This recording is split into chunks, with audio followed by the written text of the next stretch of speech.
Hello and welcome to the Sunday Guardian podcast with Joyeeta Basu. Viewers, as you know, so much is happening in India-US relations. We frankly, today we do not know which way the relations are headed. Are we in the US's good books or not? And even otherwise, has this relationship been derailed? Now, to discuss this and much more, I've got a very special guest with me who knows the US like no one else. I have got Ambassador Arun Singh. He was retired ambassador to the US, uh, also France and Israel. But of course, here we are going to concentrate on the US with him. Welcome, Ambassador Singh, to the show. Thank you. Delighted to be with you. Thank, uh, Thank you so much for being here. Now, first question. Why was the rupture, if I can use the word, in India US relations not anticipated by us? So, one, I wouldn't call it rupture. And if you've seen the recent comment of President Trump, he has said that, and that was, I think, what he said in social media on Friday, that we have a very strong relationship with India, but there are moments on occasion in the relationship. Of course, so that's how I described it.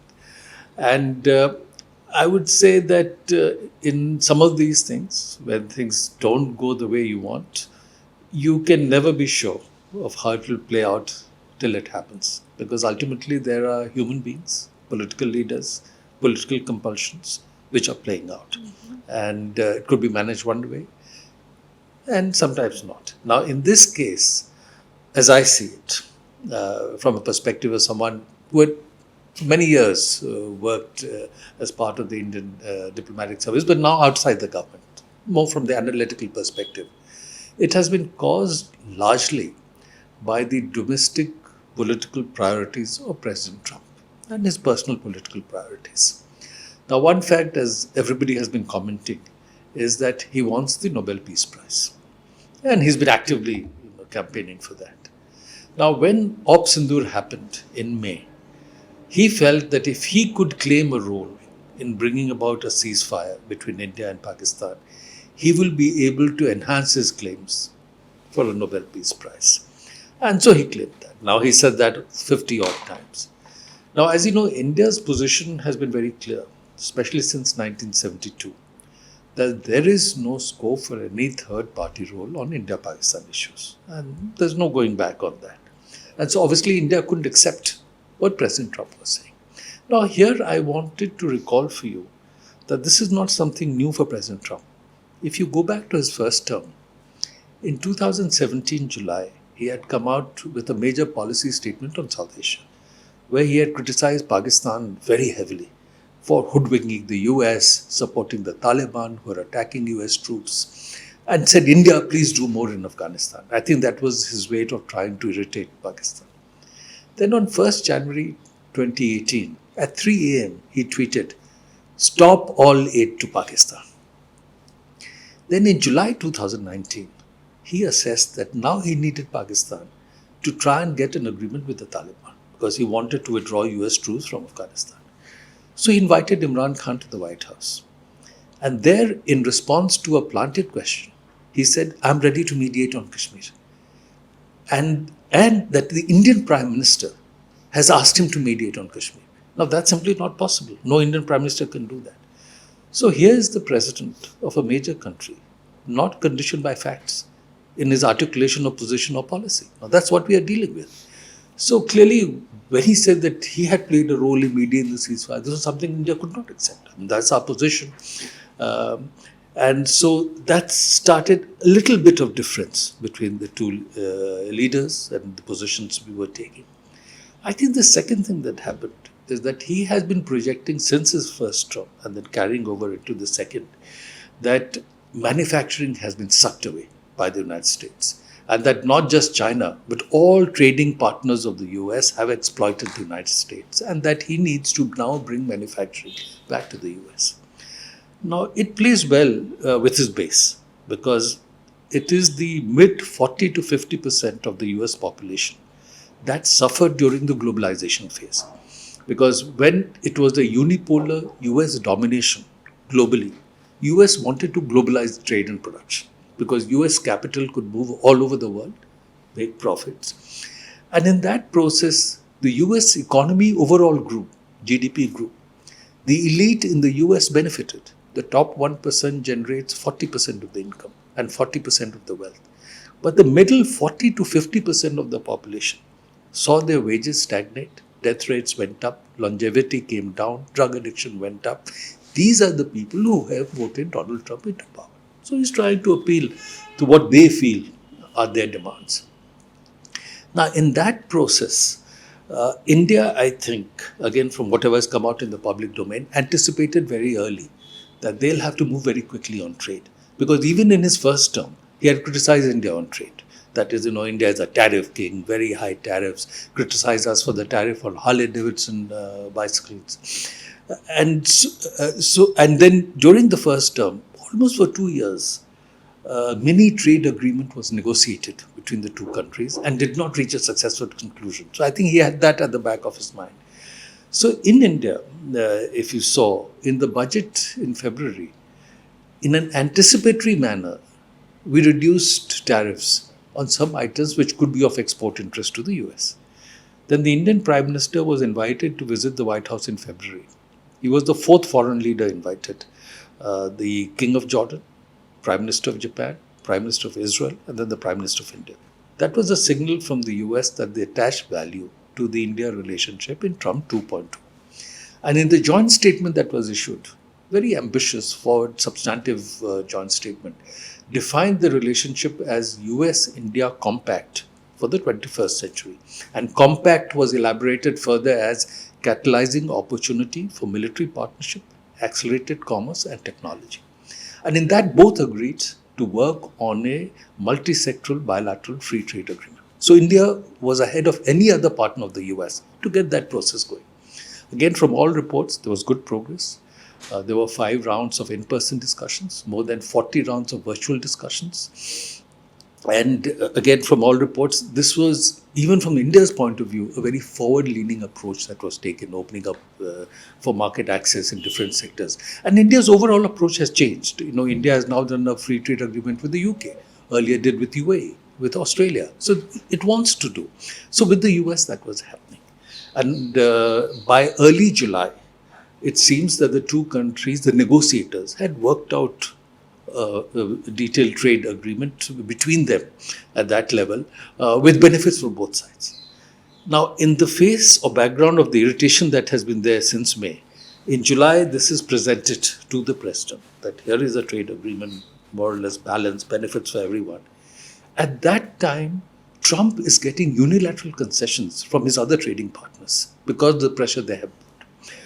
It seems Vietnam, and as the US claimed, and Indonesia promised to completely open up their market, zero tariff American products, and yet US imposed 20% tariffs on them. Europe committed to buy $600 billion, $750 billion worth of energy from the US, promised to invest $600 billion in the US and open up market, and US still imposed 15% tariff. Japan committed to invest $550 billion in the US, and President Trump claimed, and also in the executive order that he has issued recently, that US will decide where that money will go. That the Japanese fund will be like a US sovereign wealth fund. And also that the profits that are generated, after a while, 90% will be retained in the US. So he was able to project that he was getting unilateral concessions and not giving anything. Now, the Indian trade agreement was a balanced trade agreement. So I think politically it didn't work for him to show that he was making unilateral concession.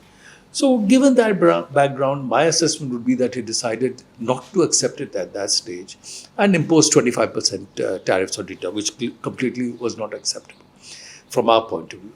The third thing that happened was that he had been claiming that after he becomes president, within 24 hours, he'll end the Russia-Ukraine conflict. He's made efforts. He has also invited President Putin to Alaska. As of now, there are no indications of an imminent resolution to the Russia-Ukraine conflict.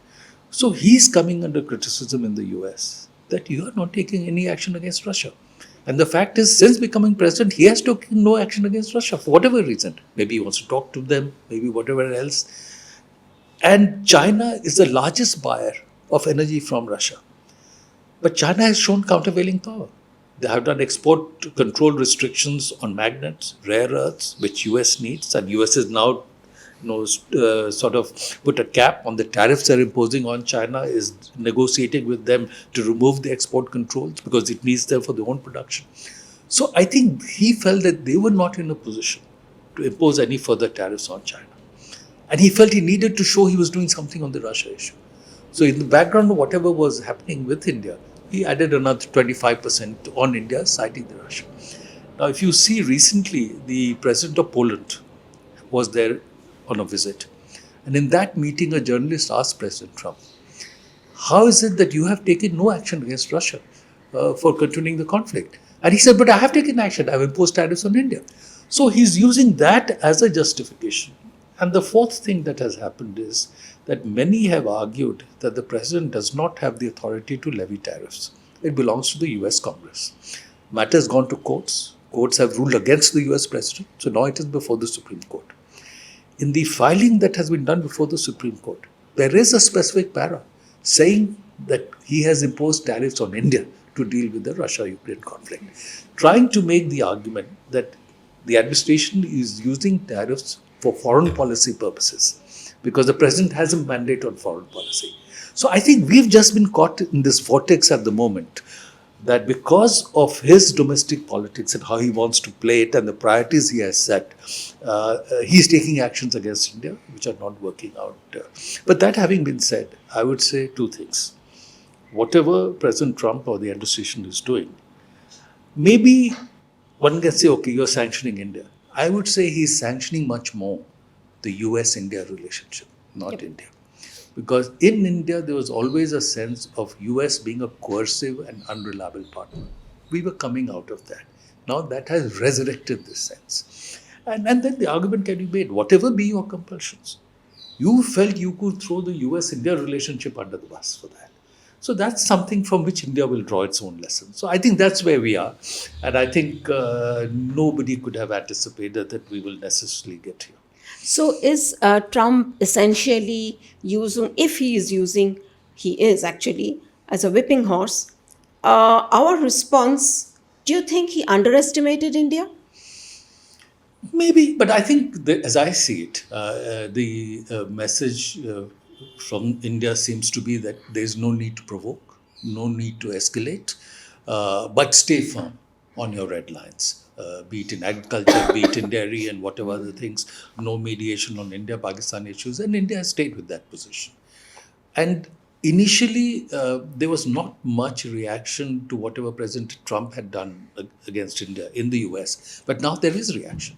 More and more people are coming out criticizing the administration. The House Foreign Affairs Democrats have come out with a statement. The American Jewish Committee has come out with a statement saying they're mystified by what the administration is doing. Several members of Congress have come out with statements. Several officials in the early administration, former Director CIA Bill Burns, former NSA Jake Sullivan, their ambassador to China Nick Burns, many of them have come out with statements saying that the president is having a negative impact on the US-India relationship. And then Trump himself tweeted that Russia and India are moving towards China, and therefore soon after you saw the positive tweets coming. So I think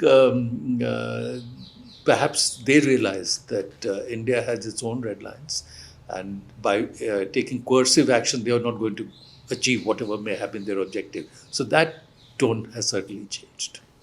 Yeah. Now, the thing is, you see, would you say there is some kind of a duality that has come into the, at least the US response to India?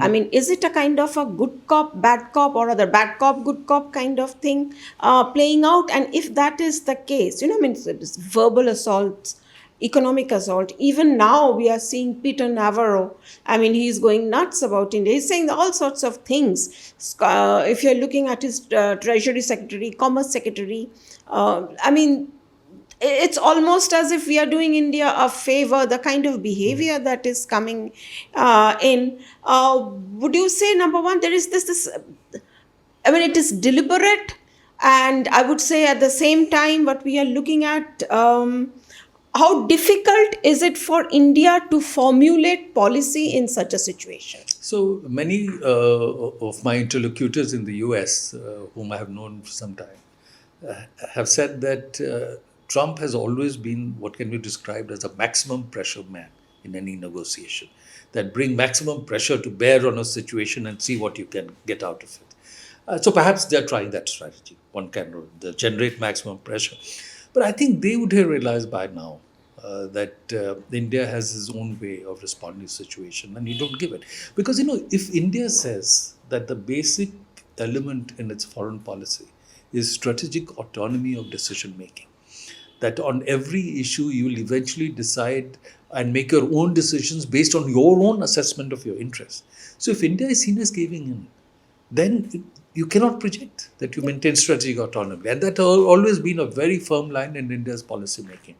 So I think that's there. And that's why I think although there's been no escalation, provocation from this side, there's been no giving in. But beyond that, if you see, I think both sides at the functional level, in both governments, despite whatever is happening in terms of the top level messaging, have taken the call to stabilize the relationship. And all the functional level meetings are continuing. So recently, for example, the 2+2 intersessional of the foreign and defense ministries combined of the two countries was held at the mid official level. And India has a 2+2 process with very few countries. US also with very few countries. The big army exercise Yudh Abhyas continued in Alaska, again between the two. Again, an intersessional defense policy dialogue also continued. You saw a report saying the team may be coming from the US to negotiate the sale of the P-8I, maritime reconnaissance aircraft. Even in the framework of the Quad, all the functional level meetings that were planned were continued. So I think the basic effort from both is that we attach value in the relationship. There's a longer term convergence. We don't want a disruption. Keep doing that even while the difference in terms of the top level interaction is being sorted out. And so that's why now that the signal has been there from President Trump and the Prime Minister has responded to that, the trade negotiations are expected to resume. And let's see where that leads us and where we are. Right now, there is some talk in terms of 500% tariff on countries that buy Russian oil. It seems the bill is going to pass also. And the thing is that, and then on this side, we have Sergio, whatever his name is, Gore. He's coming in as ambassador. And the way I was listening to his congressional hearing, and all that he's talking about is serving American interests. There's hardly any statement about mutual partnership, about importance of India, hardly anything. Bare mention, they're only looking at it in terms of the Indian market, how much we can get from there, how much we can extract from there. And they're open about it. So you see, I've been wondering now, is this language problem, if I can say it, reflective of the mindset problem? Will you call this extreme insensitivity on the part of the US, or is this transparency? Because after all, it's always about a country's own interests. No, absolutely. And I think President Trump and people around him, again, for their own politics, there's nothing else. They want to project to their base that whatever we are doing is for the interest of the base, interest of how they would define it, America, although many others would disagree within the US with that. So that has been their line. But even when people talk of mutual interest, I mean, essentially each country is pursuing its own interest. And they work with another country because they believe that doing that work will help in meeting their objectives. So that doesn't worry me so much, if he says, because that's again playing to the base. But you're right that you see different messages. And if you look at the confirmation hearing of Sergio Gore, first, of course, Secretary of State Rubio introduced him, which is very unusual. It is not usual for the Secretary of State to go to introduce an ambassador nominee. And then in some of the language that he used, he said that the Indo-Pacific with India at the core will be defining period of the 21st century, and that India is among the top relationships with the US. That is being said yesterday. So I think there is a recognition, and at the same time, I think on the trade front, they are trying to see how much they can achieve through the pressure that is being put. But eventually, the negotiators have to work out what is in our best interest and how to proceed further. Now, the thing is the three areas of concern that come to mind right now. Number one is the H-1B visa, then tariffing the outsourcing of the IT services, and then, of course, India US defense relations. Can Trump pull the plug in any of these or all of these? Say, for example, when we are talking about defense relations, there are things like the foundational agreements. There is, we are always anyway insisting on transfer of technology and buying things, and some of the things are stuck. So, what are the chances of Trump's personality and personal interests coming into clash with India's interests? Because, as we know, the MAGA base is totally against H-1B and outsourcing.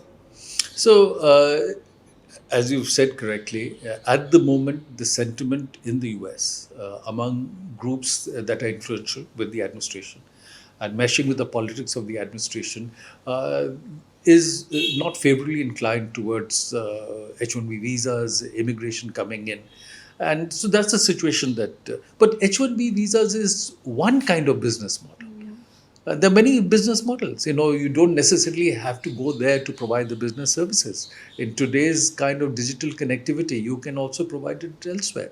Look at the global capability centers that are coming up in India. We have, according to all reports, almost 1,800 global capability centers in India, servicing the global operations of multinational companies, not their operations in the Indian market, doing cutting edge R&D, technology development work.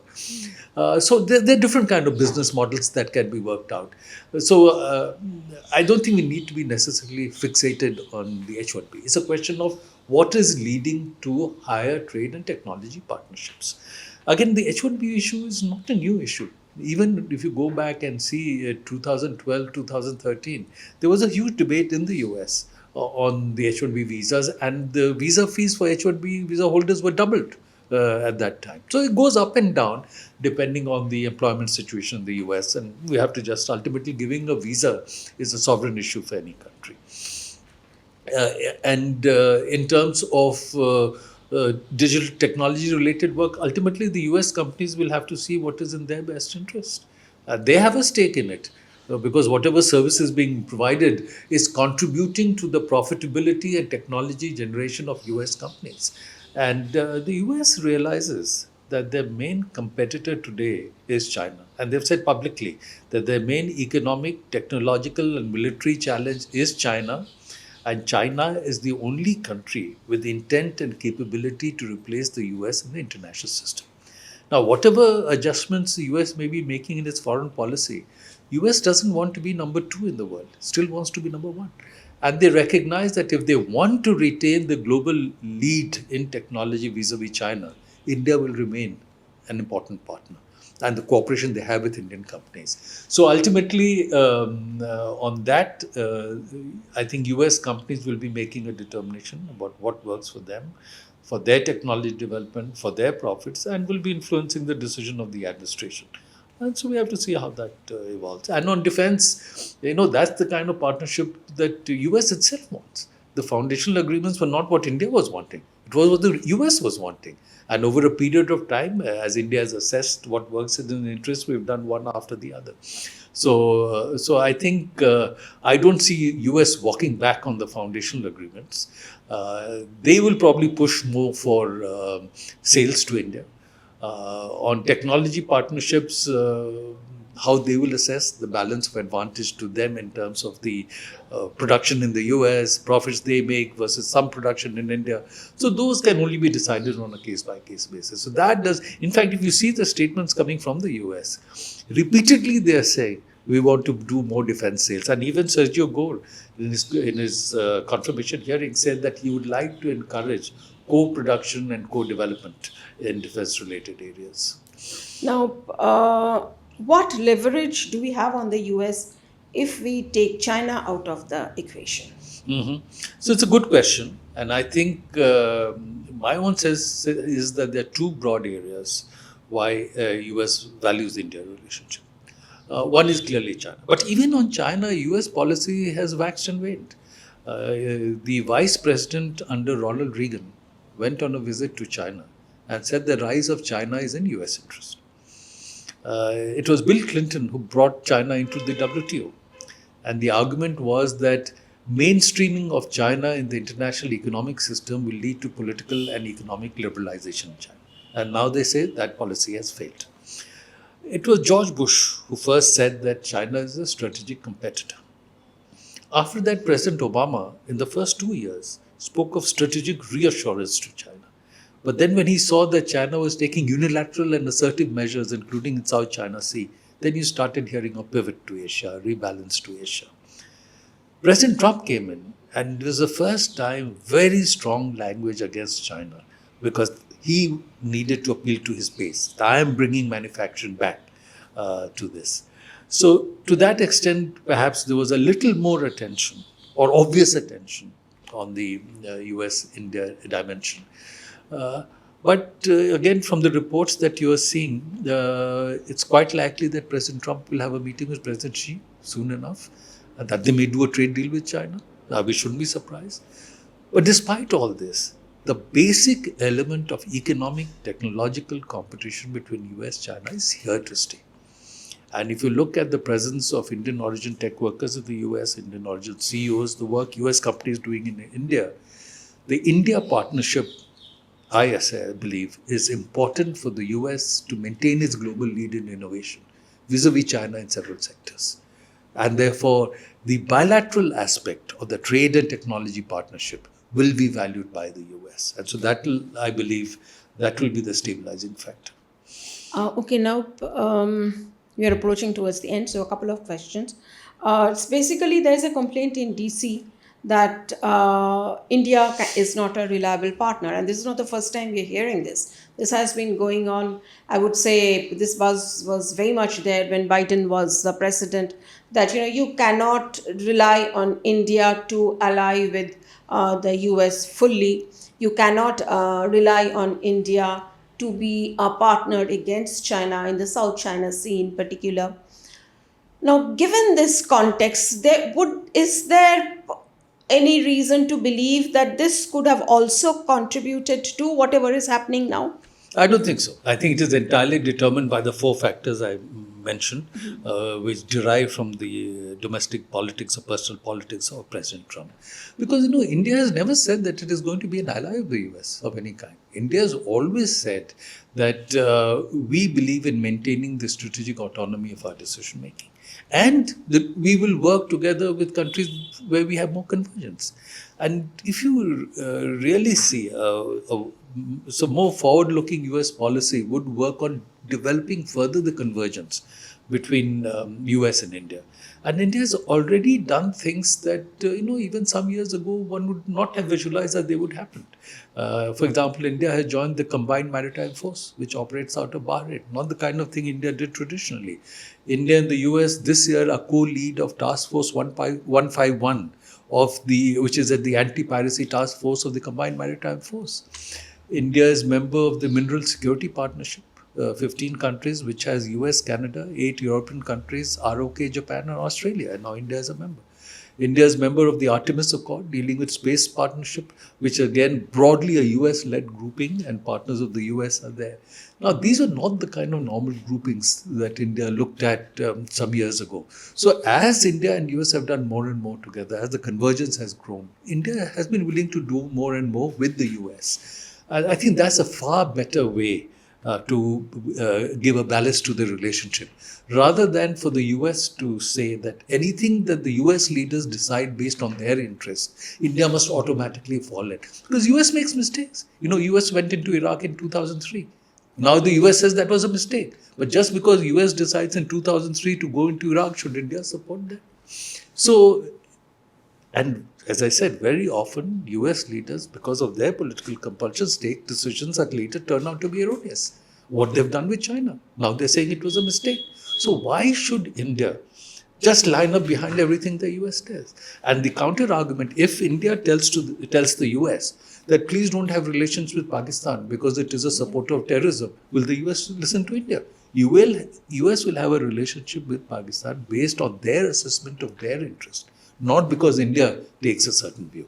For the same reason, they have to give space to India to be able to take decisions on any issue based on its own assessment of interest. And in today's context, given the broad multipolarity globally, It makes sense for India to have strong relations with Russia, strong relations with Japan, Europe, and of course, deepen further the relationship with the US.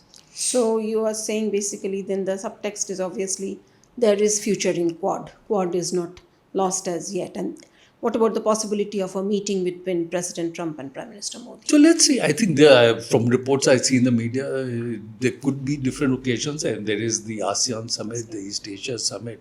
If the summit gets scheduled, so when the leaders decide to meet, they can find a way. It's a question of what is the right atmosphere to do a meeting. My last question, of course, can we call this whatever is going on in India-US relationship a black swan event? And how long is this expected to last? Is it going to last for the next 3.5 or so, 3.5 years, as long as President Trump is in office? In terms of fully restoring, normalcy in India-US relations, do we have to look beyond Trump to the next presidency? So, the way President Trump has been operating, tomorrow you might be saying that India-US relations are now back to normal. His turn on a dime. So, it's difficult to predict. But I would say that both India and the US would have absorbed some lessons from what has happened. Because in India, US, as I mentioned, was always seen earlier as a unilateral and coercive partner, unreliable and coercive partner. We were gradually coming out of that. In the 1999 Kargil conflict, US had for the first time placed itself on the side of India on India-Pakistan issues. The violation of LOC, Pakistan had to go back. Then US interlocutors used to say, and correctly, that they did the civil nuclear cooperation agreement with India, got exemption from the nuclear suppliers group, from the International Atomic Energy Agency, enabling India to come out of nuclear isolation. And as a result of that, India could do further civil nuclear cooperation with France, Russia, get uranium from Kazakhstan, Australia, which was not possible otherwise, and that no other country could have done that. So we were gradually coming out of that. But what President Trump has done has resurrected in India's sense that US can be an unreliable and coercive partner. So I think as we come out of this, and we will, whatever be the timing, because US is a necessary partner. People here would argue that you need to hedge more against the US. That you cannot have a dependence on the US which exposed Vietnam and Indonesia to give the kind of concession they did, or exposed Japan, ROK, and Europe to give the concession they did. So deepen but diversify and hedge more. And I think that will be the argument that will be made here. And I think if US is wiser, going ahead, they should move away from the policy of trying to coerce India to take decisions that they have decided is right for them. They should focus on building more and more convergence with India. And as that convergence grows, I think in India, people will be willing to do more and more with the US. So if we take away these lessons, I think we'll give a more solid footing to the relationship. So there is hope. There is. Thank you. Thank you, Ambassador Singh, so much for being on the show. And thank you, viewers, for watching. Until the next time.